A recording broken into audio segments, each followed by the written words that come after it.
Hey everybody, happy Sunday. Trying things a little bit differently this week. I am in Orange County, New York, and so this is the first time I'm doing this on my laptop with earbuds, sitting outside my Airstream. You can't see them, but my two dogs are laying in their hammocks, chilling out.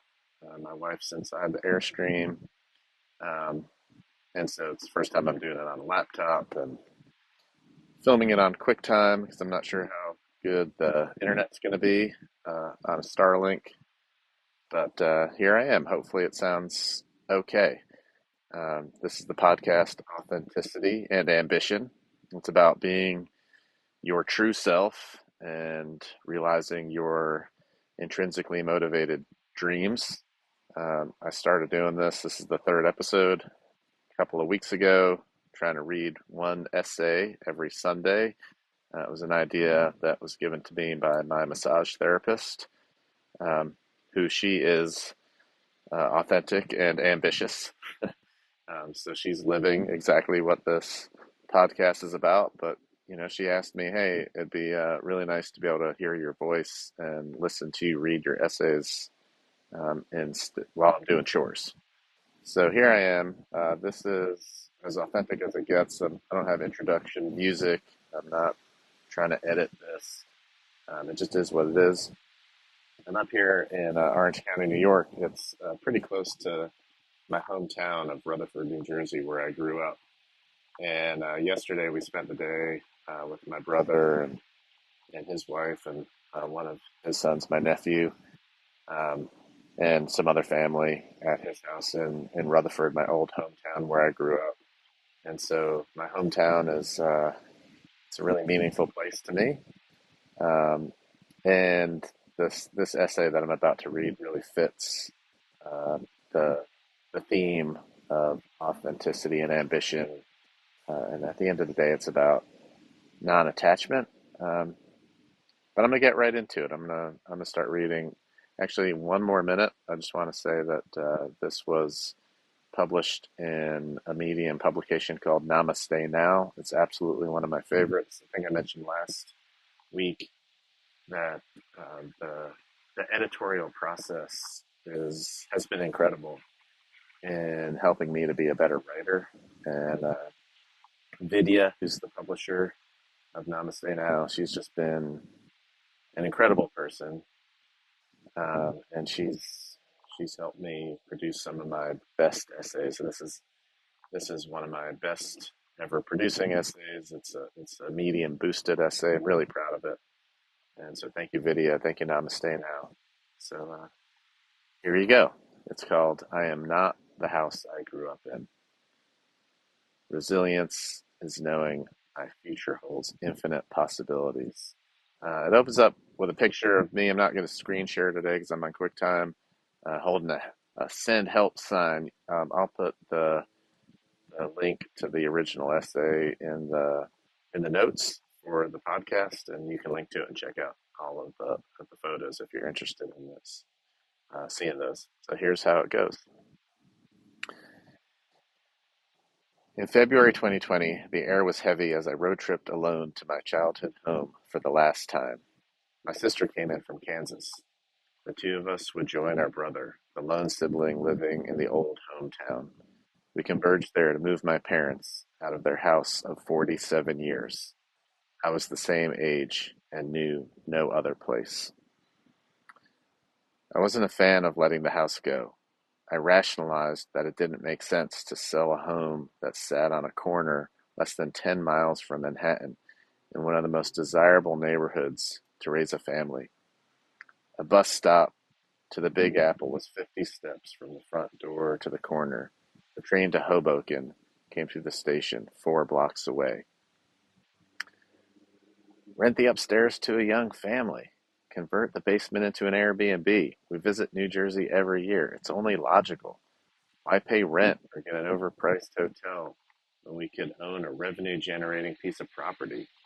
This is a long term investment, the kind of place that stays in a family for generations. What if we could figure out a way to move my parents into this future Airbnb? They can live on ground level and avoid All those stairs, the stairs, they're not safe for people in their 80s. We could find a way for them to spend the remaining years in a home they worked so hard for. All of that is in italics because it's me thinking to myself. Um, so let me go on with the story. I was in no position to make such a pitch. I'm imagining pitching this to my family. I'm the youngest child, the kid brother, regardless of stature or status. Besides, I left Rutherford in 1994 and never looked back.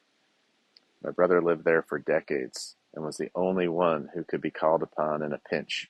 Water leak, ride to the doctor, he was the lone soul on call. As for my sister, she called my parents every day. She visited religiously. She's the eldest, the executor. Me, my dad called me the prodigal son, but the inheritance I took and squandered was not dollars, it was cents. Man, I wish I had the financial means to swoop in and buy them all out. A no-brainer if I could pull that off. I hope you can hear. It's really windy here. All right. Rutherford is a special place. It sits between the Meadowlands to the east, Passaic to the west, East Rutherford to the north, and Lyndhurst to the south. These places are different. It's edgier when you cross Route 3. The river, the train tracks, or Route 17. Rutherford is a dry town. If you want wine with your pizza, you have to bring a bottle with you. The neighboring cities did have some similarities. Each had a town center with a police station, post office, library, butcher, baker, churches, and a park. But Rutherford didn't have the strip clubs or taverns. Children play stickball in the streets against the skyline backdrop of New York City. I learned how to ride a bicycle on those streets. It's a walkable, bikeable utopia in the center of one of the most densely populated counties in the country. It's my hometown. And if you go to the original story, I've got a picture of the original house that I grew up in Rutherford. Abby and I had been together less than a year when we made a memorable road trip to visit the family. We packed ourselves into the old Dodge Durango with my two children. My daughter brought her puppy, and so did we. The six of us made the arduous journey up 95 through DC and Baltimore. As is always the case, we were stuck in traffic jam after traffic jam, and our ETA got later and later. Are you sure it's okay to get to your parents' house after 11? Will they still be awake? That's my wife talking to me. Oh, they'll be awake. They'll have food on the table.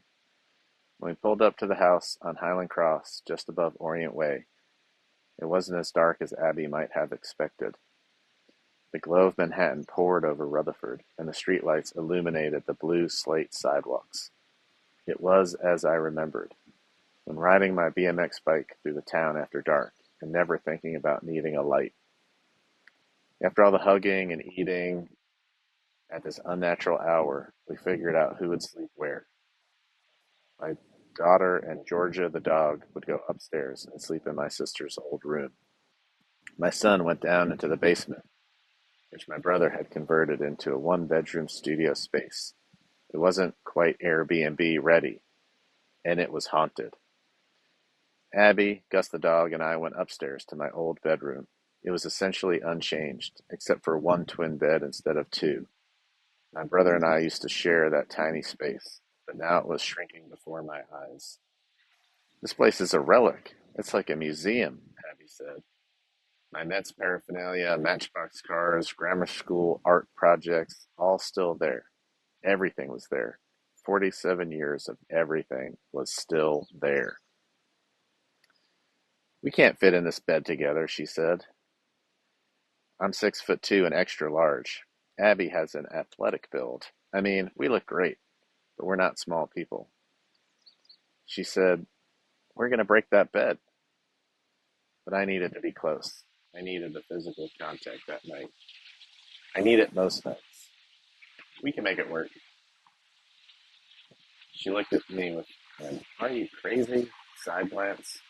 but it was too late, and we were too tired from the drive to think about it. We snuggled up for the night, surrounded by the ghosts who called this place home.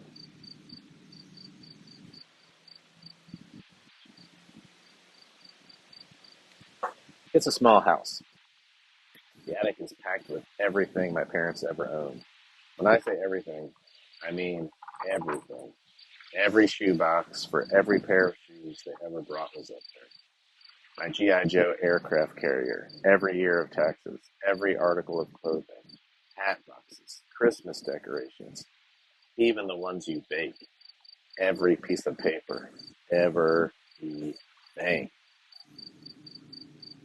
Upstairs had a small landing, the size of a phone booth. Off that landing were all three bedrooms and a full bath. Growing up, that was the only shower in the house. All spaces were small. When I stood in the bathtub, the water hit my chest and my head brushed the ceiling. Downstairs was a living room, kitchen, dining room, family room, and half bath. I had to walk sideways to navigate the living room to the kitchen, just a few shuffle steps away. In this minimal space was packed maximum stuff. The compact living room had a piano, sofa, two chairs, coffee table, behind the sofa table, against the wall table, beside the chair tables, antique black and white TV, and a gorgeous wood crafted box of green and brown, secretary, fireplace, John Deere toys, stuffed animals, art on walls, photo albums, pictures everywhere, and multiple rugs, tchotchkes on every surface. Every room was the same story. There was less space to walk in that house than in my Airstream. This is funny. I've got an aside right here. By the way, the wind is blowing like crazy, so I really have no idea how this is going to sound. But when I wrote this, I had this aside. I'm sitting in my Airstream right now with Frank the dog on the bench beside me, Gus the dog at my feet, and Abby's in the kitchen making breakfast. I just looked up. Brain in Rutherford, body in a silver bullet. This tight space feels enormous. The basement was transformed and most unlike the home I grew up in. My brother's handiwork. It was basically a studio apartment with a full bath. There lived the washer and dryer my parents still lugged laundry to. Down a narrow stairway lined with every jacket anyone had ever owned. There hung my Steelers jacket from 1975. It doesn't fit. The die had been cast. My brother didn't have the bandwidth to be a one-man home repair band. My parents weren't safe walking up and down all those stairs. My sisters led the charge to get them mentally prepared for a move. She helped them from afar to label items they wished to keep, what they hoped to gift, and what was okay to discard. I supported the plan, reluctantly. I respect the plan, by the way. I don't have that in here, but I'll say it out loud. I respected the plan. Although they had labeled things for months, the surface wasn't scratched when I arrived home in February 2020. The process needed to be accelerated. My brother had a dumpster dropped in the driveway. My sister got on Facebook Marketplace and started selling off things. I packed boxes for storage. It was an unceremonious, insane scramble that went on for a week. As much as I wanted to be respectful to my parents during this tumultuous event, there was no time.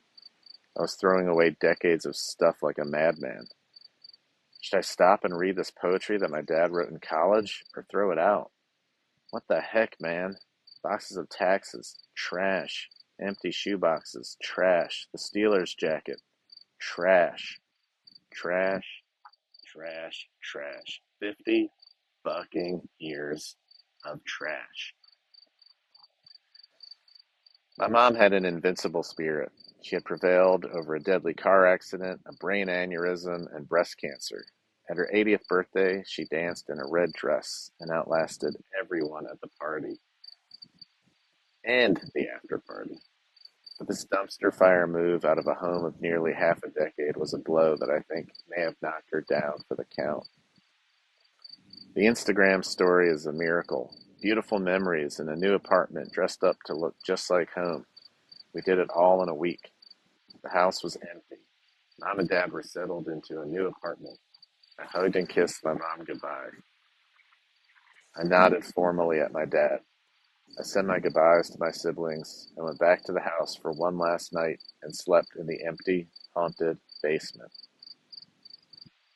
I would never step foot in the house again. That hug would be the last with my mom. She passed on Easter Sunday. My mom is not the frail body she left behind. I am not the house I grew up in. I am more resilient knowing my future has infinite possibilities. The past does not define me. It doesn't hold me back, and it will never knock me down. Did I mention I'm a Giants fan? Thank you for listening today with me. Health, happiness, kindness, respect for every being and all things. I'm Andrew DeMeo, and it's a real joy to do this. I'm going to let this one sit and see how it sounds. Everyone have a great Sunday, and I'll see you next week.